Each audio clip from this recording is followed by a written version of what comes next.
Hello, guys. I know it's been a little minute. We did have, unfortunately, another uh, ER visit this week, but it wasn't for me. It was for my husband. Turns out he has colitis, so that was pretty bad. He's still dealing with it.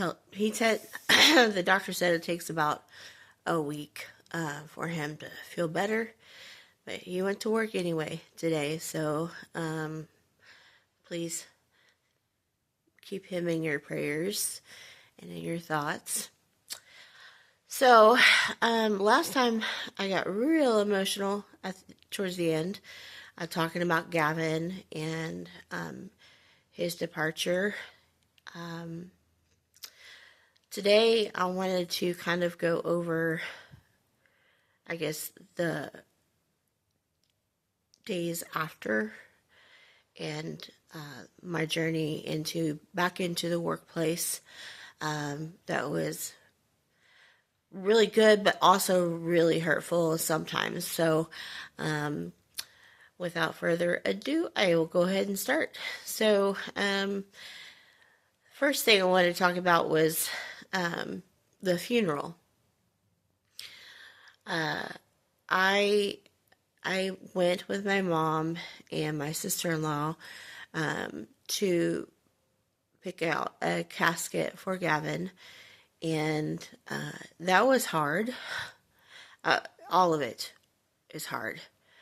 But I think one thing that really helps me is that He gives, I can't talk. Okay, let's start over. So He has given me that humor, and that has helped me through so much of my journey to be able to laugh about something or find joy in a really terrible situation. So I picked out a casket or color basically, and the funeral director came in and he said, "Well, we have a problem." And I said, "Okay." And he goes, "Your son is too tall. He's not going to fit in a child casket." I was like, "Oh, he would have really liked that." Because he always talked about how much taller he was than the other kids, and he was a big boy, very tall and slender. So I thought that was the humor was the saving grace at that time, because if I wasn't laughing, I was going to be crying. So I chose to laugh.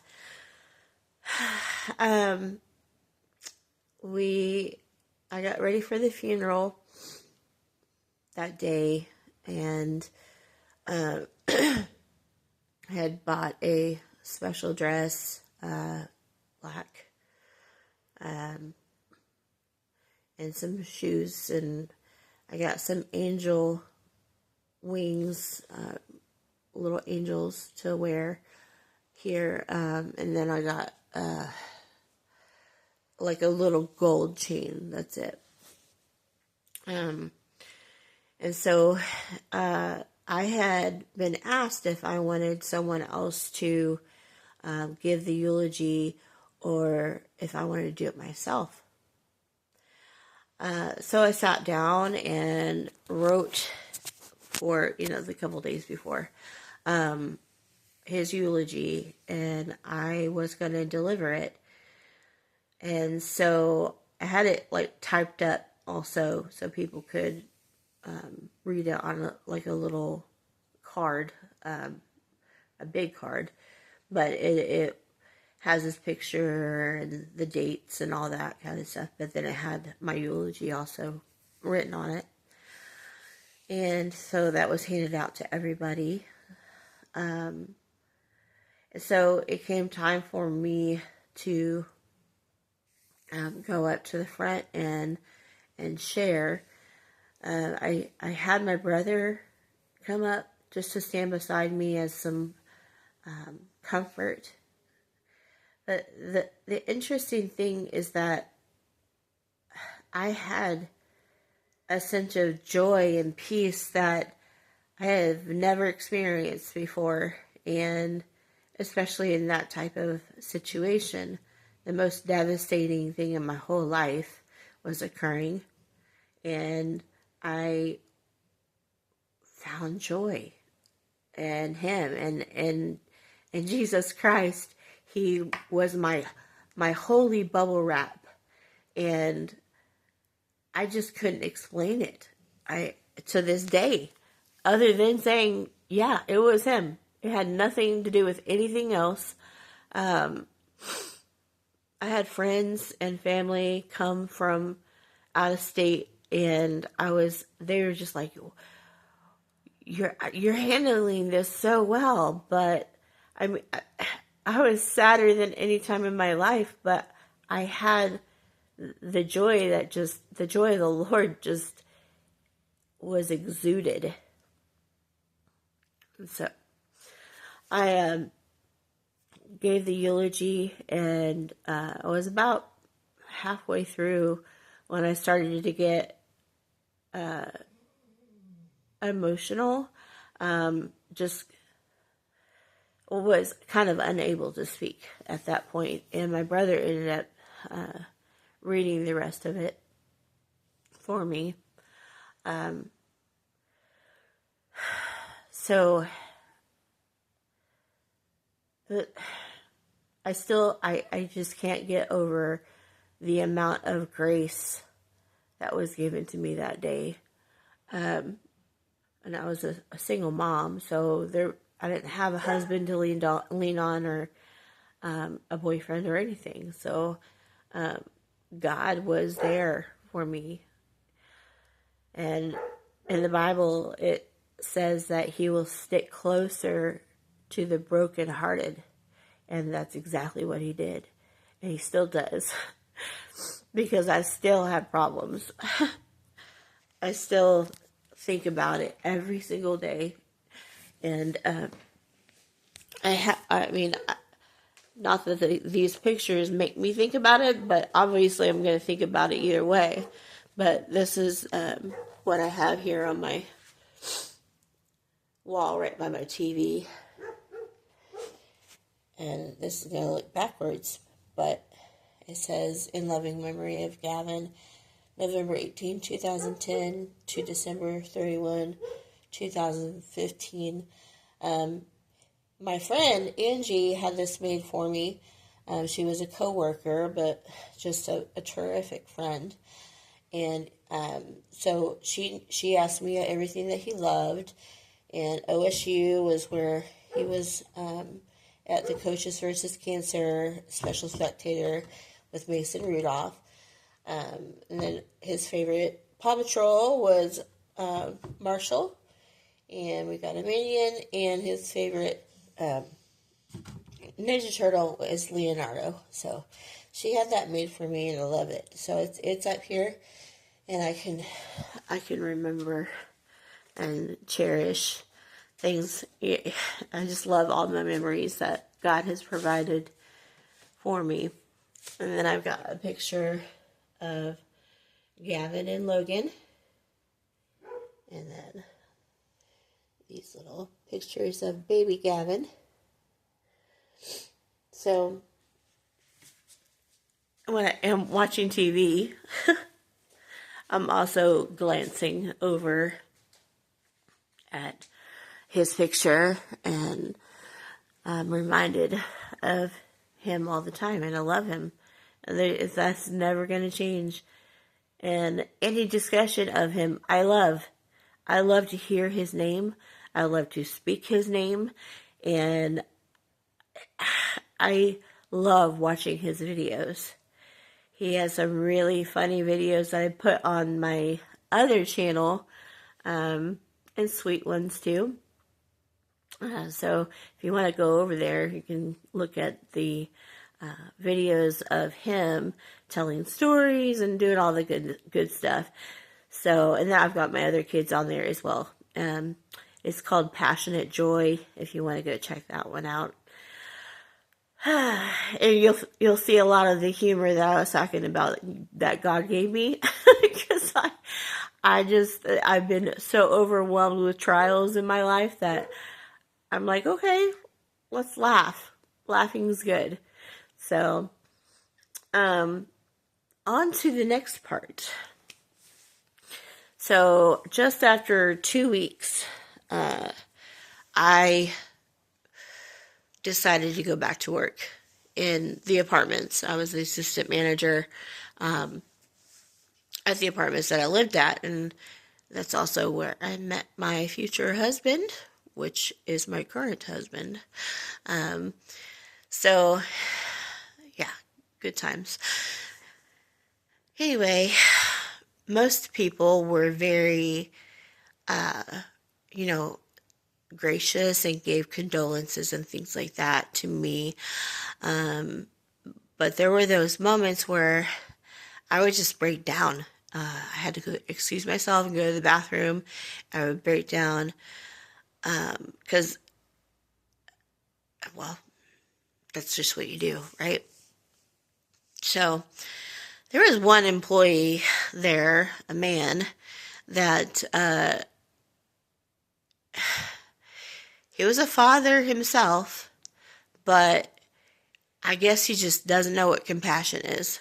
And I could always tell he was uncomfortable, but I'm sorry if you're uncomfortable, but I'm going to grieve. So I came back into my office after going to the restroom and having a little breakdown. And he came into my office and he said, "You should just get over it. It's been 2 weeks. Move on." And I wanted to lunge across my desk at him and choke him. That's how much that hit me. I was just like, you have no reason to even talk to me. Just don't. And so I pushed on, and I tried to stay there. When I was showing apartments, I always had just wonderful visits with people. Very personable, and I told my story. I was able to witness to them. And I know that you're not supposed to like put your religion or your views in your work, but I did. I didn't care. I was gonna let the God of my life, my Lord and Savior, work through me, even in the hardest time.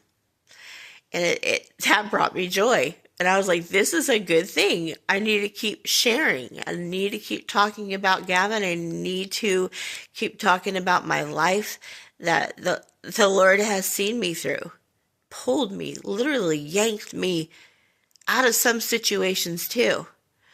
So I did. And it was about 3 months later that I couldn't take it anymore, because this employee just kept hammering me, and there wasn't any way he was going to leave. In fact, he's still there today. And it's been 9 years. He's still there. So I guess he needs to move on, right? But that part, when you go back into your workplace or into your daily life, and people don't know your story, they don't know what you've been through, and then they're a jerk, there's just no place for that. But I even thought of getting a button made that I could wear, that all of us could wear, that says, "Be sweet. Be thoughtful. I just lost my child." And fill in the blank to whatever you wanted to put there. Because, I mean, even at the grocery store, you could get a cashier that was like had an attitude with you for no reason, just because they hate their job. And I know one time I was having that, and the lady was just being so rude. And I kind of looked at her and I said, I'm sorry. I'm sorry you're having a bad day. I know what that's like. And I proceeded to tell her what had just happened.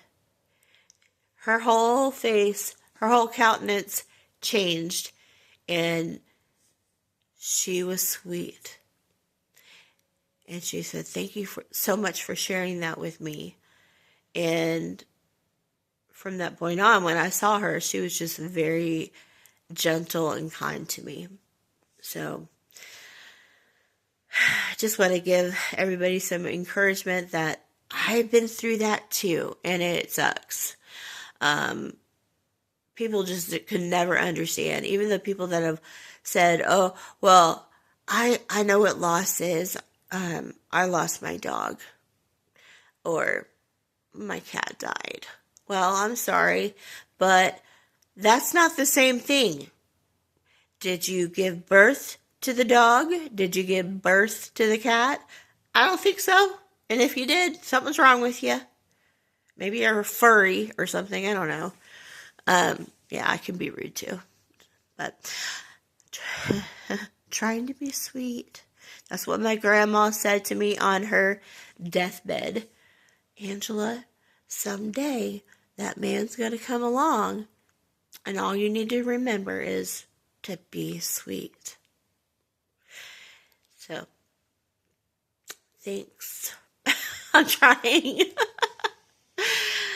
Oh, so anyway, that's all I've got for today. It just, if anybody has any questions or wants to share their experiences with me, I would love it. Send me an email or comment down below, and then we'll talk and share our stories and maybe vent a little bit. That's what we need all the time, right? Is to vent. Because we have to talk through those feelings. We can't just go every day and make everybody else happy. We have to be able to grieve. And grieving is lifelong. It's a sentence that we must serve. So, I love you guys. I hope you have a good day today. And I will see you next time.